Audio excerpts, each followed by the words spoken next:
ನಮಸ್ಕಾರ ಎಲ್ರಿಗೂ. ಇವರು ಪರಿಶುದ್ಧವಾಗಿ ಆರೋಗ್ಯಕರವಾಗಿರೋ ಉಪ್ಪಿನಕಾಯಿ ಹೇಗೆ ಮಾಡೋದು ಅಂತ ಹೇಳ್ಕೊಡ್ತಾರೆ. ಅಂದರೆ ಇವ್ರ ಹತ್ರ ಇಬ್ಬರು ಫ್ಲೇವರಿಂಗ್ ಏಜೆಂಟ್ಸ್ ಇದ್ದಾರೆ. ಅವರು ಆ ಫ್ಲೇವರ್ನ ಆ್ಯಡ್ ಮಾಡಿದ್ಮೇಲೆ ಪ್ರಪಂಚದಲ್ಲಿ ಯುನಿಕ್ ಆಗಿರೋ ಉಪ್ಪಿನಕಾಯಿ ಇದಾಗ್ಬಿಡುತ್ತೆ. ಅದ್ರ ಮೇಲೆ ತುಳ್ಕೊಂಡು ಓಡಾಡಿ ಅದ್ರ ಮೇಲೆ ಮಾವಿನಕಾಯಿ ಚೂರು, ಉಪ್ಪು, ಖಾರ ಎಲ್ಲ ಹಾಕಿ ಮಿಕ್ಸ್ ಮಾಡ್ತಾರೆ. ತೊಳಿದೇ ಇರೋ ಕೈ, ತೊಳಿದೇ ಇರೋ ಕಾಲು, ತೊಳಿದೇ ಇರೋ ಐಟಮ್ಗಳು, ತಟ್ಟೆ ಇದನ್ನೆಲ್ಲ ಬಳಸಿ ಮಿಕ್ಸ್ ಮಾಡ್ತಾರೆ. ಎಲ್ಲೆಲ್ಲೋ ಬಿದ್ದಿರೋ ಅಂತ ಐಟಮ್ನೆಲ್ಲ ತೊಗೊಂಬಂದು ಅದ್ರಲ್ಲಿ ಉಪ್ಪು ಖಾರ ಹಾಕಿ ಮಾಡ್ತಾರೆ. ನೋಡಿ, ಅಣ್ಣ ಕಾಲಿನ ಫ್ಲೇವರ್ ಇವಾಗ ಆ್ಯಡ್ ಮಾಡ್ದ.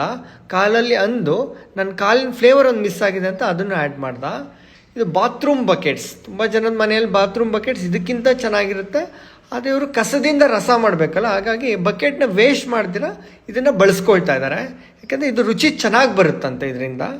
ಫ್ಲೇವರಿಂಗ್ ಏಜೆಂಟ್ಸ್ ಯಾರು ಅಂತ ಹೇಳಿದ್ರೆ ಈ ಓತಿಕೆತ, ತೊಂಡೆಕೆತ, ಇವರು ಇದ್ರ ಮೇಲೆ ಓಡಾಡಿ ಫ್ಲೇವರ್ ಬಿಡ್ತಾರೆ. ಆವಾಗ ತುಂಬ ಅದ್ಭುತವಾಗಿ ರುಚಿ ಬರುತ್ತೆ. ಯಾರಿಗೆಲ್ಲ ಉಪ್ಪಿನಕಾಯಿ ಬೇಕೋ ಅವ್ರಿಗೆ ಶೇರ್ ಮಾಡಿ ಇದನ್ನು.